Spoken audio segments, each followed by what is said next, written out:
kusoo dhawaada Khalid Studio Production. Waxaan ayaantan guda jirnay barnaamijka ah Tijaabi Hibada Codkaaga, hees oo Tijaabi Hibada Codkaaga kaasoo igu weeliyaan dhalinyarta degmada Booq. Marka ka hor inta ayna fiidiyoga bilaaban page Khalid Studio Production, follow soo dhaha, like, share and comment. magacaygu yahay Aadan Cumar Yuusuf kuna magac dheer Dayaxa.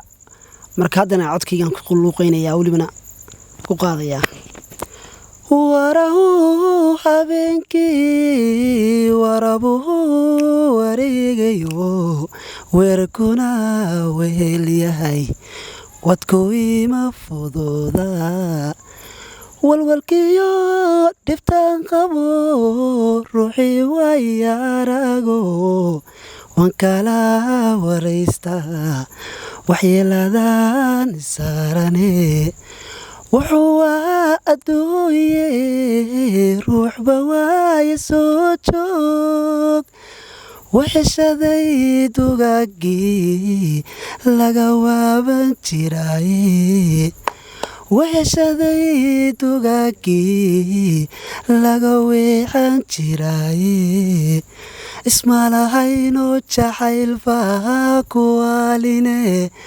ismalahayno waqtiga ku ciiline ismalahayno koosbaad iswaayine waan nuglida waa walalo maygo dhacay wiiqay jirkaygo wadnahayga mudaaye ruuxan waa ismoogi wajigaygu dareemaa. waxaan kusoo dhaweynaynaa lejanka labaad ninkaas aan ogaan doono bilcodkiisa. magacayga waxa weeye Axmed Cabdiweli Maxamed. xaggan waxaan kaga luqeynayaa codkayga daawasho wacan. abidkay ku jari maayo jacaylkaaga qarin maayo jamashadana dayn maayo jeeska ma aqaane beenkulama jeli doono dunida intaan joogno way ruuxdani dartaa jalan inaan wada jirno adduunka ifka waa jannada taale macan hayga sii jeesan sidoo kale haddana waxaa asaga codkiisa tijaabinaynaa lambarka saddexaad ninka haysta iyo waa dhowahay.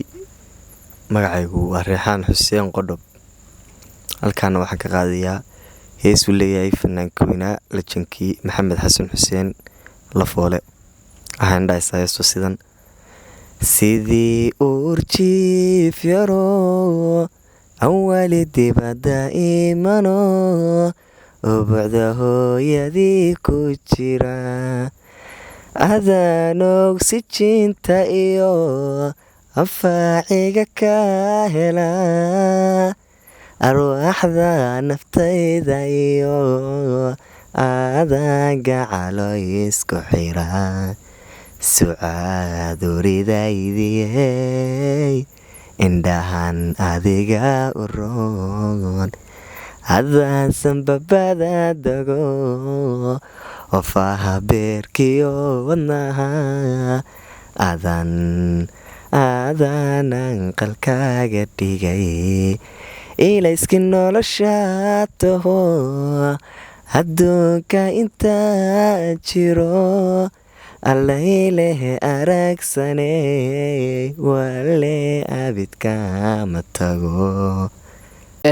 sidoo kale asna waxaan kusoo jirnay nin dhalinyaro asna haysta lambarka afraad. kusoo dhowo saaxiib. bismillaahi raxmaani raxiim. waan dhowahay. magacaygu waa Maxamed Cawil Cali ku magac dheer Moohan. xagga waxaan ka qaadayaa hees uu leeyahay Maxamed Xasan Xuseen Lafoole oo oranaysa: dabcigaaga wacaaniyo dulqadkaiyo xishoodkuba waa wax lagugu deeqo daayinkii kuuma sharafku gudow galay indhaha ku doogsada macan aragtidaado adigoo daldheer jiran halkan ka dareema macan waan ku jecelahay.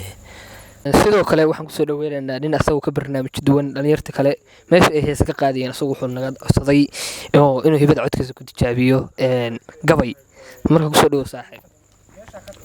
waan dhowahay insha Allah dee raggan dhalinyarada ah oo fanaaniinta ah waxaan ugu aragti duwanaaday inaan abwaankooda inaan noqon karo caawa aan tusiyo gabaygaana waa gabay Soomaalinimada ka hadlaya wuxuuna ku bilaamayaa Soomaaliya dhammaantiin silic iyo dhibaatada suudiga iyo abaartiyo salowgana haystaa saan cadaa saqiir iyo kabiir sahan waxa uu lanahay mudihii ula simoyn waa xumaa sacabtunkeenne sababteedu waxay tahay hab kala sooc iyo qabyaalada nasaaqday sanbabkiyo wadnahayo sunta waa baayada leh garaadkeena ku saydhay haddaynaan iska saarin oo saafi wada noqon inaan sinaano oo surin wada marnaa sahlanaan mayse Allah iyo noo sahal amuura halkaas uu gabaygan ku joogay xagaas uga baxaya.